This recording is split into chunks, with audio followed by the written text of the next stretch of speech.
Yo, what's up, y'all? It's Mma Analyst here to do my preview for UFC 124. George St-Pierre versus Josh Koscheck. The good guy versus bad guy. Good versus evil. Mr. Canada versus the guy who embarrassed his damn self on Ultimate Fighter 12. But before we get to that, let me just let you guys know I'm going to be uploading a video later tonight. It was a toss-up. It was going to be on whotheman.com. A toss-up between what it would take for me to actually take a step back from watching MMA, basically the judging, and how bad it would have to get, or how many more decisions like Garcia versus Namfan I could take before I said, you know what, I just gotta leave this for a little bit, let them get this stuff together, and I'll come back later. There's either a video between that or the new news about UFC 1 whatever coming to Toronto. Dana White saying that he wanted to break records. It's going to be at the Rogers Center, and the record by WWE is like 68,000. So they're basically trying to do something crazy. So the idea of the video there would have been, what kind of card do they have to come up with, and what is possible potentially to have 69,000 people buy tickets. I still don't know what video I'm going to do. I'll think about it. I got a little time. Let's get down to this video. By the way, again, before we go forward, that was one of the worst decisions of all time. Strike Force, Henderson versus Babalu was amazing. Second best card of the year. Matt Riddle, time to hang up the gloves. Scott Smith, either start. Nah, it's too early for him to stop, just simply because he's not gonna quit. So I don't know, learn some defense. And Babalu, yo, stop grabbing people's ankles while they're smashing you in the face. George St-Pierre, he's gonna be fighting Josh Koscheck.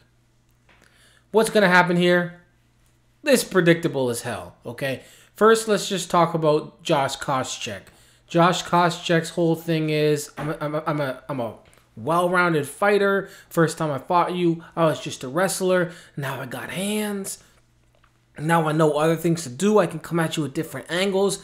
You're predictable. I am not. You know what? That's not a bad assessment.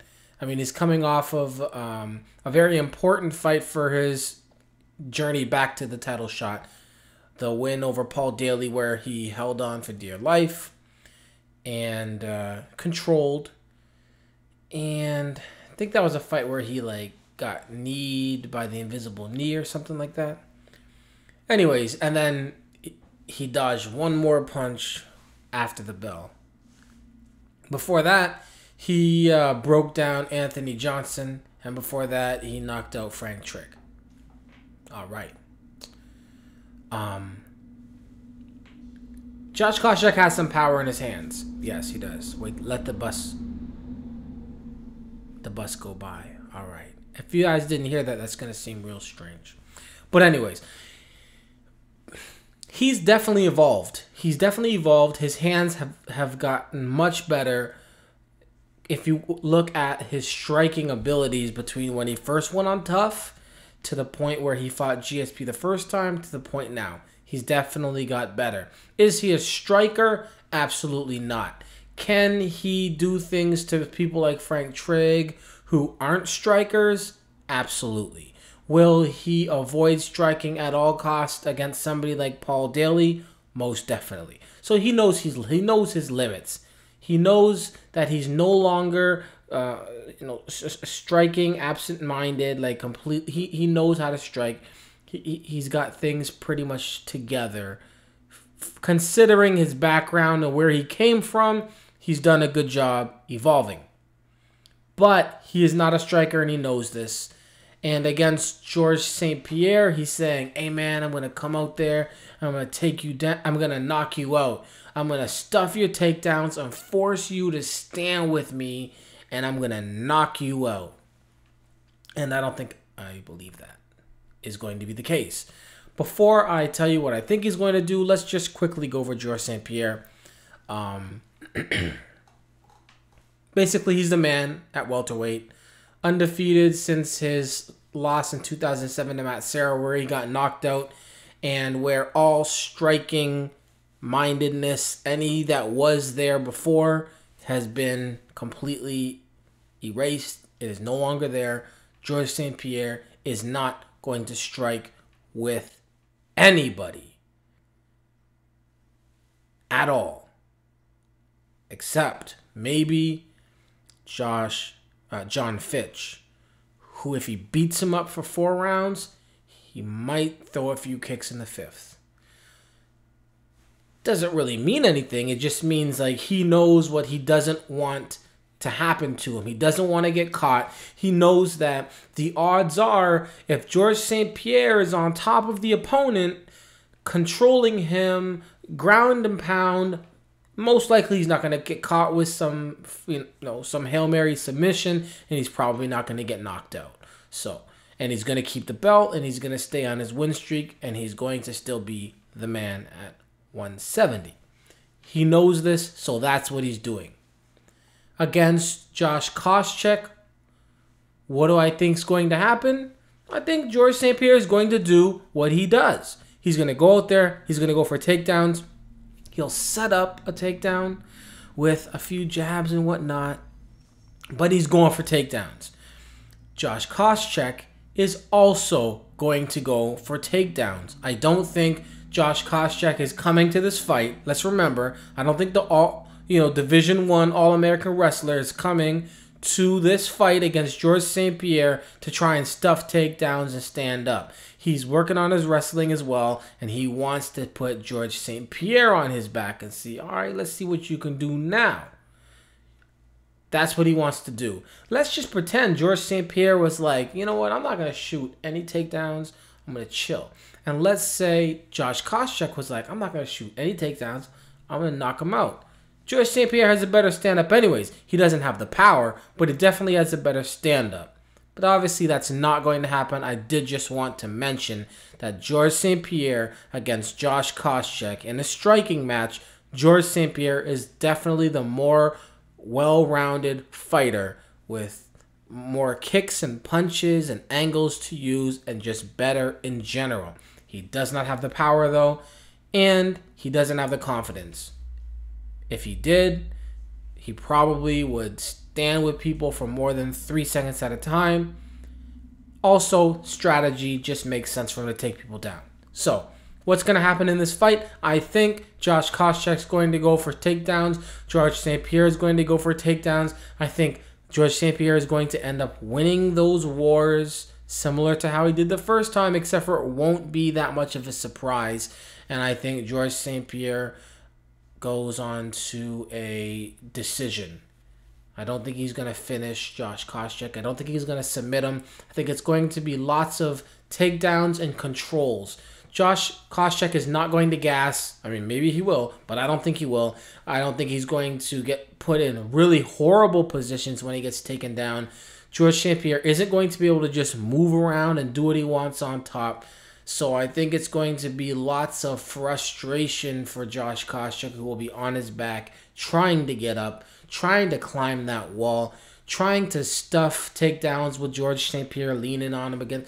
Even though George St-Pierre, most of his takedowns are just extremely powerful bursts of energy in a split second, drops under a punch, throws a punch, drops under your guard. Even though that's the way he normally does his takedowns, I do see him grinding out a win over Josh Koscheck. If Josh Koscheck does win, excuse me, get all the security and make sure that they want to be security for Josh Koscheck and get his ass out of there. Oh my Lord. No post-fight interviews, no taking pictures with the belt in the cage. Just say, got it, I'll get the belt later, gotta go.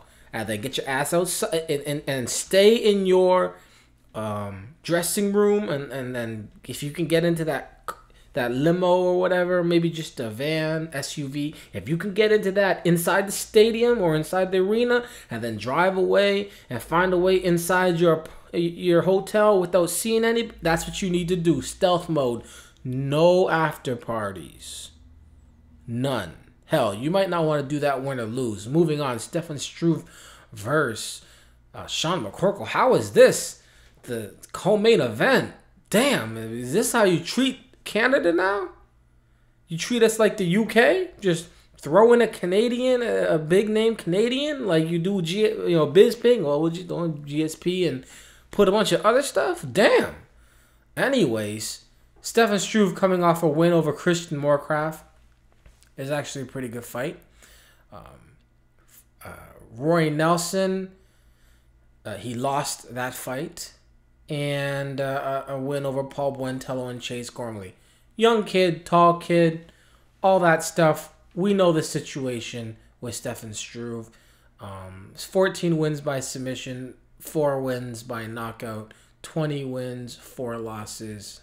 And he's actually getting better. That's good. This will be one of the few times where Stefan Struve's going to go out there and he's not going to be the bigger guy. Sean McCorkle is big. He's very big, 6'7", and he's going to be thicker. He's not 6'7" beanpole. He's 6'7" and big. So he's going to come out. He's going to be the bigger guy. Out of all of his wins, basically what he does is he goes out, he gets takedowns, and he elbows people or punches people or whatnot. That's what he's going to try and do in this fight. It's hard to pick. I don't know really how good Sean McCorkle is. I know that he can beat a lot of guys that have no chance against him just because they're on the smaller, lower level. I know that he can beat Mark Hunt because he can take him down and smash him. But can he beat Stefan Struve? What's going to happen there? I see this fight potentially going into the second, potentially making it to the third. The further it goes, the more I think it will benefit Stefan Struve, depending on how the fight goes. If McCorkle is getting takedowns, if Struve's on his back. But even still, I think the further the fight goes, I think it's Stefan Struve. I don't see Sean McCorkle going out there and just finishing Struve in the first. So I'm going to have to pick Struve by either decision or by like a third round type of TKO. It's a tough fight to pick, to be honest. Struve's also never faced anybody like McCorkle. So, Jim Miller versus Charles Oliveira. We all remember Charles Oliveira. He sent Efrain Escudero packing. He has a nice win over Darren Elkins. 6 knockouts, 7 submissions, 14 wins, no losses. Trying to make his way up the ladder. And damn, he's there. Because pretty much this is just outside of being in that title contention. If he can go out there and beat a solid wrestler, beat somebody like Jim Miller, then he's got a serious case for give me those top guys and let's see what I can do. Now, there's obviously a big step, right? At this point, between maybe a Jim Miller and a Gray Maynard, or Charles Oliveira's chance against Jim Miller and Charles Oliveira's chance against somebody else in the top 5. But this is the test that he needs to pass. Jim Miller, 18 wins, 2 losses, 10 wins, 10 wins by submission, 2 wins by knockout, couple decisions. Coming off of a good win over Gleason Tebow, win over Mark Bocek, Dwayne Bang, Ludwig, Steve Lopez. His last loss was to Gray Maynard in 2009, and his loss before that was in 2006 outside of the UFC to Frank Edgar. He's a wrestler. He's a wrestler, and he's good at it. And he's improving his striking, but he's mainly a wrestler. That's what he does. Charles Oliveira showed in his last fight, I can stuff some takedowns, but they were from Efrain Escudero. I can outstrike somebody, but it was Efrain Escudero. In this fight, he's going to have to stuff the takedowns of Jim Miller. Can he do that? Can he catch Jim Miller going in for takedowns? What is he able to do? How good is he off of his back? It makes sense. Like, if you're making a bet and you want to make, put a little money on a guy that could come up with the upset, it makes sense to bet on Charles Oliveira. if you just want to maybe go with a potential guaranteed, you've got the strong wrestler, good top control, etc., and against the Brazilian striker with some jiu-jitsu, then you go with Jim Miller. But in this fight here, when it just comes to picking a fight, saying who I think is going to win, and I don't like to be a bandwagon guy, but I think Charles Oliveira is going to be able to pull this off. Damn. I feel like a bandwagon guy.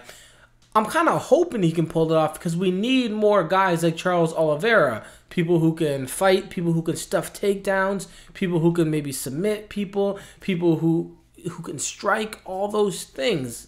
Somebody maybe well-rounded. If he can just stuff takedowns, then we've got a serious problem on our hands and a good problem. So I'm rooting for Charles Oliveira to be able to do what he needs to do, which is stuff takedowns. It's kind of dumb. Jim Miller's very good in wrestling. So it's not a wrestling match, but, you know, maybe he can keep the distance. Jim's got to shoot from far distances. He can stuff those lower percentage shots. I'm just hoping. You know, the mind is saying just go with Jim Miller, but the heart's saying I think Oliveira can do it. And I'm going to go with my heart this time. Joe Stevenson versus Mac Danzig. Damn, why are they doing Canada dirty like this? I'm not saying these aren't going to be good fights. I'm just saying they really went top heavy. George St-Pierre and then the other guys.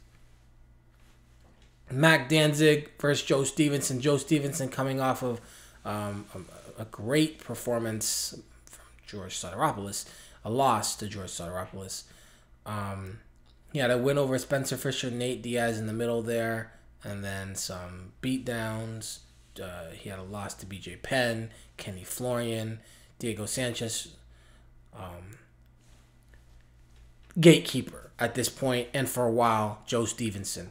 But now it's looking like he might be moving even from gatekeeper to just, you better really put on good performances so that win or lose, the UFC doesn't cut you and they'll show that kind of respect. He's only on a one fight loss here, a one fight losing streak. You can't really call it a streak, but he's coming off a loss, and he's going to try and take out Mac Danzig, who is 1, 2, 3, 4, 5, 6.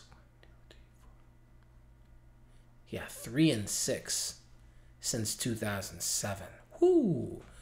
Only wins coming over Justin Buchholz and Mark Bocek and Tommy Spear.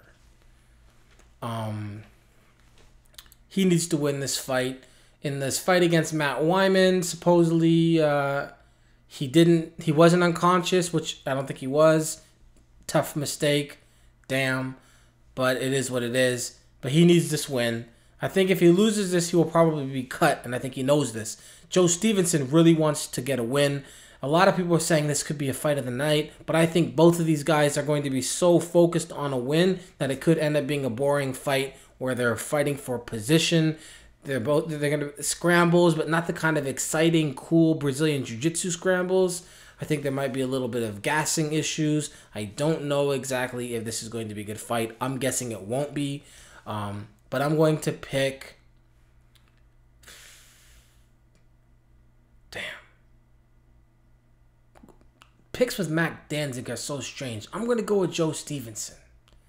I'm going to go with Joe Stevenson and being able to control in the wrestling category and not get knocked out or anything like that. I'm going to pick Joe Stevenson. Thiago Alves versus John Howard.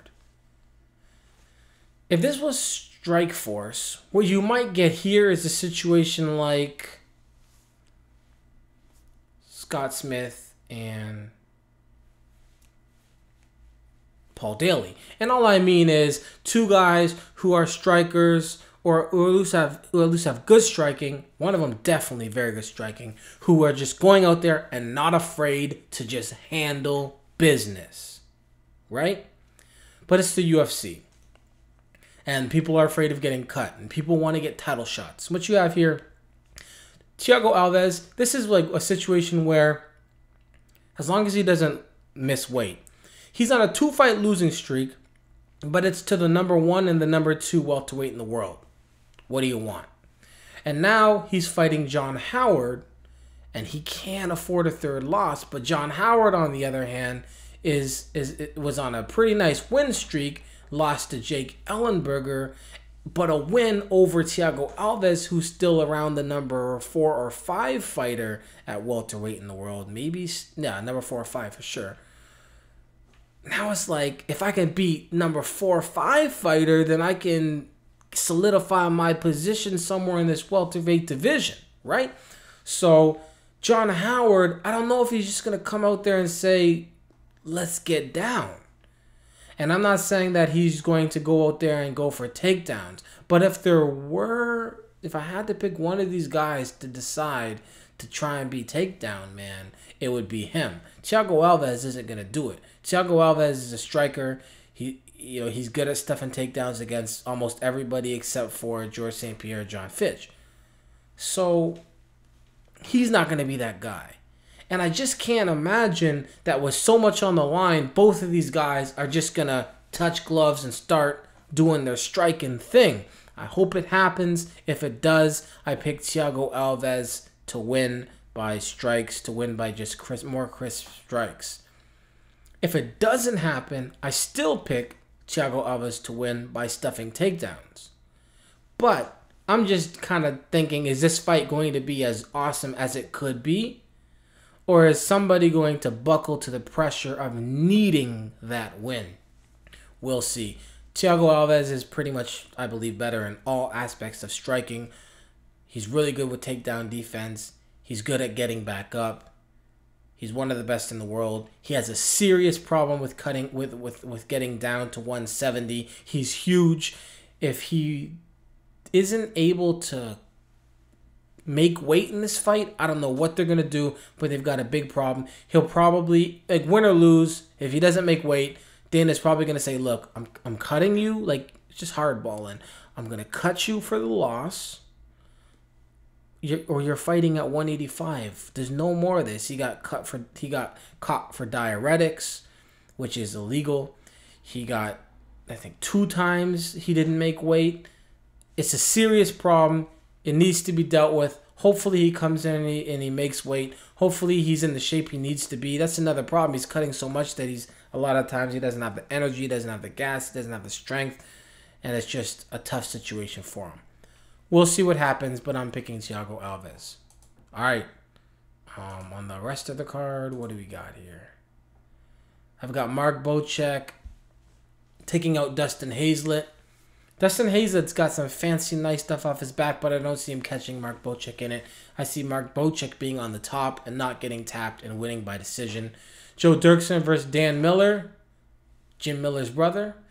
I'm going to pick Dan Miller by winning this, again, on the top, controlling. Just got to pick that. On the undercard, TJ Grant, Ricardo Almeida. Yo, Almeida, you better finish this fight, because if you don't, you're going to get robbed. And I know that sounds kind of weird, but you got a Canadian. This fight looks like it's going to go to the decision from what I see, if it doesn't get a submission win by Ricardo Almeida. If it goes to a decision, these horrible-ass judges, you're the Brazilian, you're going to get robbed. So you need to get a win by submission. And that's what I'm going to pick. Matt Riddle versus Sean Pierson. I'm picking Matt Riddle. Rafael Natal versus Jesse Bongfeldt. I'm picking Rafael Natal. And Pat Awesomely Awesome, I think that's his nickname, Awesomely Awesome Audenwood. Yeah. I'm going to pick him against John McDessie. UFC 124. It's going to be all right. I'm watching. MMA, y'all. It's important. Peace.